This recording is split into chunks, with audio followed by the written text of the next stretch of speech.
Guys, ito na siya. So, day 3 na tayo ngayon. Bali, ito lang yung nabago sa kanya. Nilagyan ko siya ng top box. Pinalagyan ng kuya ko, si Lakwat Serong Sealer. Bali, yung grab bar is naka-built in na siya. Naka-built in ng top box. Pero kung gusto nyo nang magpalagay ng top box tapos ayaw nyong tanggalin yung grab bar nyo, magbili lang kayo ng monorack na lalagyan ng top box, yung monorack extension para sa top box.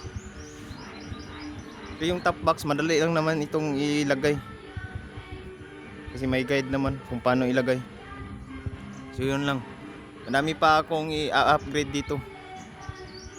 Yung side mirror naka-stock muna kasi dalawa yung pagpipilian ko, either Street King or RCB na side mirror. Kasi gusto ko yung dito lang siya, yung maliit lang.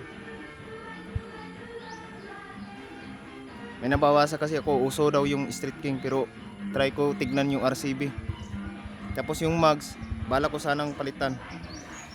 Kung may makikita dito ako na ad swap, bala ko siyang palitan ng Motaro o ni RCB na mugs. Kasi yung concept ko dito is gray, black, tapos yung mugs gusto kong gawing chrome or silver. Yun lang. Yun lang yung soon marami pa akong i-upgrade. Dahan-dahan lang tayo.